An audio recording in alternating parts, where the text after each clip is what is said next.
Hello everyone.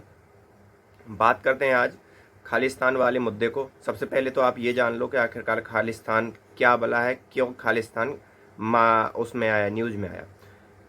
तो जैसे पाकिस्तान बना 1947 की बात है। तो पाकिस्तान ने जैसे मुस्लिम को आधार मानकर या धर्म को, मुस्लिम धर्म, इस्लाम धर्म को आधार मानकर पाकिस्तान बनाया गया। तो जो सिंध वाला पूरा रीजन है उसको, जो आया वहाँ की जो पाकिस्तान की जो इंटेलिजेंस एजेंसी है, उसने इस हिसाब से प्रोपगेट करना या इस हिसाब से प्रमोट करना स्टार्ट कर दिया कि जो सिख रीजन है वो क्या होना चाहिए, वो खालिस्तानियों का रीजन होना चाहिए। और ये चीज़ इतनी बढ़ाई उन्होंने इंटरनेशनली, उसके लिए फंडिंग दी और कई चीज़ें की, तो उसका ये खालिस्तान यहाँ से निकल कर आया। और उसका एक और उनका दर्द था 1971 में। जो आपको मालूम होगा, पाकिस्तान, बांग्लादेश भी पाकिस्तान का ही हिस्सा था 1947 में, बट 1971 में बांग्लादेश को क्या कर दिया गया, अलग कर दिया गया, किससे, पाकिस्तान से।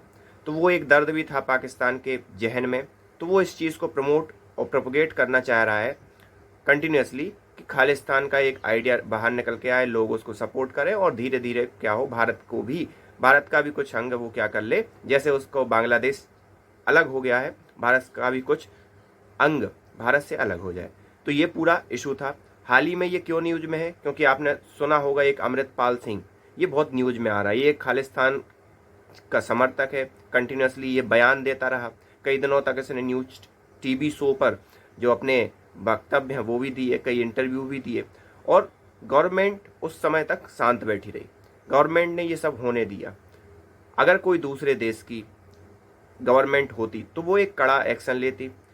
आम आदमी पार्टी की सरकार है पंजाब के अंदर, तो अलग अलग सीन है, अलग अलग राजनीतिक परिप्रेक्ष्य हैं, बट आफ्टर ऑल गवर्नमेंट ने क्या किया, बेट किया। और गवर्नमेंट के बेट का नतीजा ये हुआ कि पाकिस्तान जो पंजाब है उसमें अंतरकलह है, या इतनी स्थिति खराब हो गई कि वहाँ पर चीज़ों को संभालना नामुमकिन टाइप का हो गया। तो फिर गवर्नमेंट ने क्या किया, कुछ समय के लिए इंटरनेट बंद किया और साथ ही साथ फिर अमृतपाल की गिरफ्तारी का भी क्रम स्टार्ट किया।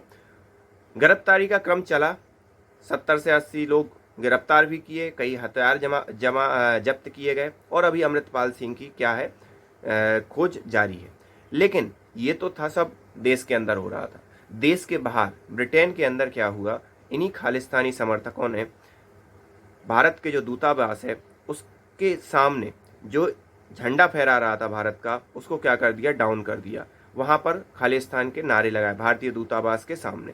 वो बात अलग है, फिर भारतीय दूतावास ने उस झंडे को प्रॉपर लगाया और साथ ही साथ उससे भी बड़ा झंडा उसके बाद पूरे के पूरी दूतावास की बिल्डिंग पर लगा दिया। लेकिन यहाँ पर निकलने के आने वाली बात कुछ और है।